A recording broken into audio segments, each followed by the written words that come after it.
বন্ধুরা, আজকে আমি যে তোমাদের সাথে যে ভিডিওটি শেয়ার করছি সেটা হলো অ্যারামুন্ডি ফুল গাছ নিয়ে।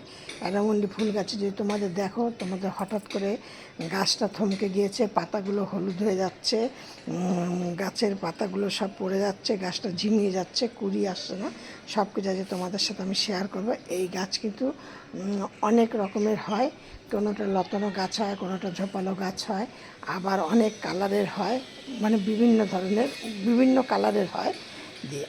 এবার আমি তোমাদের সাথে যেটা আমি বলছি, এই গাছ কিন্তু তোমরা অতি সহজেই ডাল থেকে গাছ করতে পারবে। তোমরা যদি মনে করো এখন নার্সারি থেকে গাছ নিয়ে আসবে, তোমরা সেই গাছও নিয়ে আসতে পারো। আবার যদি তোমরা মনে করো না আমরা ডাল থেকে গাছ করবো, তোমরা একটা ডাল যে কোনো জায়গা থেকে সংগ্রহ করতে পারলে তোমরা সেই ডাল থেকে কিন্তু অনেক গাছ করতে হবে। আমি কিন্তু তাই করেছি, একটা ডাল থেকে কিন্তু অনেক গাছ আমি সংগ্রহ করেছি, মানে বাড়িতে তৈরি করেছি। তোমরাও কিন্তু এরকম করতে পারবে। আর তোমরা এই গাছগুলি সাধারণত একটা বর্ষাকালীন গ্রীষ্মকালীন ফুল গাছ, এই জন্য এই গাছ কিন্তু খুব রোদ পছন্দ করে। যে স্থানে খুব রোদ থাকবে সেরকম জায়গায় তোমরা এই গাছগুলোকে রাখবে, তাহলে দেখবে তোমরা প্রচুর পরিমাণে ফুল পাবে। আর এই গাছগুলো লাগানোর ঠিক 1 বছরের মধ্যে তোমরা ফুল পাবে। আর এর মাটিটাকে বেশি চাপ ধরা মাটি করলে হবে না, যেইখানে দেখবে যেই মাটিটা দেখবে আলগা আলগা, মানে ঝরঝরে ঝরঝরে বাড়ি, মানে একটু এঁটেল মাটি হলে হবে না, সেই মাটিটা একটু বেলে মাটি মতো হতে হবে, তাহলে কিন্তু তোমরা খুব সহজেই ফুল পাবে। দেখো আমার এই গাছটা কত কুড়ি। আর একটা গাছ দেখা, এই দেখো একটা গাছ দেখেছে আমার, কিন্তু এই গাছের থেকে ডাল করে করে প্রচুর গাছ আমার করা হয়েছে। এই যে সব গাছে কুড়ি আসছে, বুঝেছো? এরকম মাছের মাথার ডালগুলি ওরকম হয়, মানে তোমাদের গাছে কুড়ি আসছে। এবার তোমরা আমার এই ভিডিওটি প্রথম থেকে শেষ পর্যন্ত দেখবে। আমি তোমাদের সাথে আমি শেয়ার করছি কি গাছে কি দেবে, কি দিলে পরে তোমরা বেশি ফুল পাবে, বা তোমরা তাড়াতাড়ি তোমাদের গাছে কুড়ি চলে আসবে, সব কিছু আমি তোমাদের সাথে আজকে শেয়ার করছি। তোমরা এই গাছে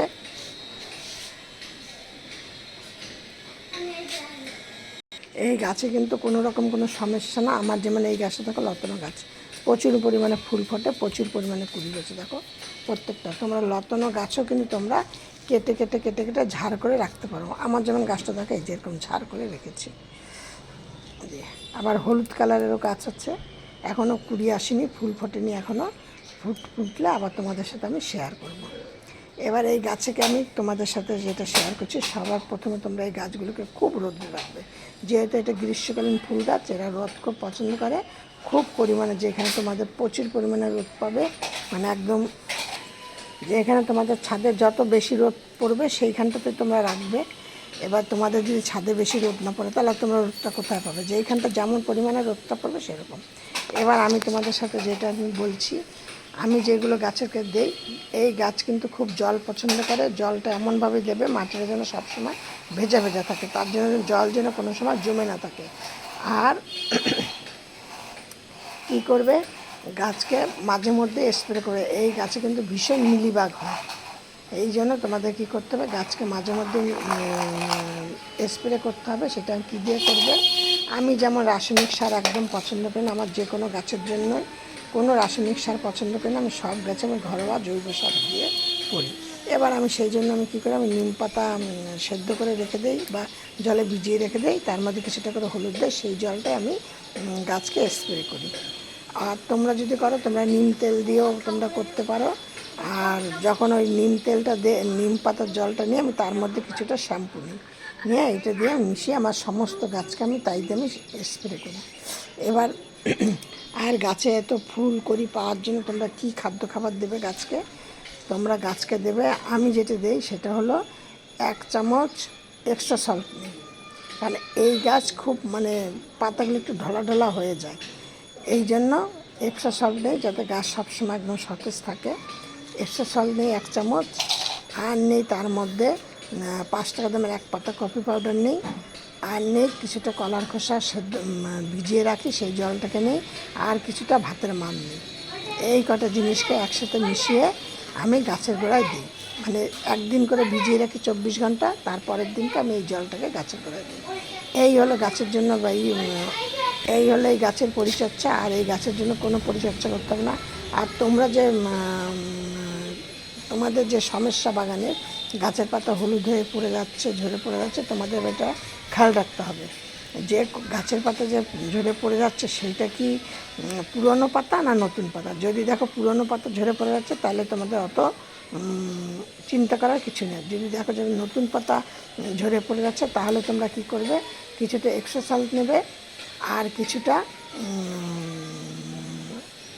ডিএপি, কিছুটা ওই হিউমিক অ্যাসিড নেবে, নিয়ে একসাথে মিক্সড করে তোমরা গাছের গোড়ায় জল দিয়ে দাও। দিলেই দেখবে তোমাদের গাছে এই সমস্যাগুলি দূর হবে।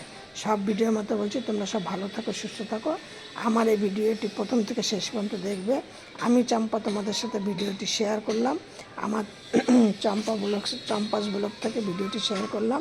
আমার এই ভিডিওটি দেখে তোমাদের যদি ভালো লাগে তাহলে তোমরা লাইক কমেন্ট শেয়ার করে নতুন বন্ধুদের বলছি একটা সাবস্ক্রাইব করে পাশের বেলটি বাজিয়ে অল করে রেখে দিও। অল করে রেখে দিলে কি আমি প্রতিদিনকার সন্ধ্যা 6:30 থেকে 7টার মধ্যে ভিডিও ছাড়ি। ভিডিওটা ছাড়ার সাথে সাথে তোমাদের মোবাইল স্ক্রিনে যাতে নোটিফিকেশান পৌঁছিয়ে যাবে। আমি কিছু না কিছু আমি প্রতিদিনই একটা কি দুটো করে ভিডিও ছাড়ি, একটা করেই ছাড়ি, মাঝে মধ্যে হয়তো দুটো ছাড়ি। তাহলে তোমরা যদি আমার পাশের বেলটি বাজিয়ে অন করে রেখে দাও তাহলে আমি ভিডিও ছাড়ার সাথে সাথে তোমাদের নোটিফিকেশান পৌঁছিয়ে দেবে।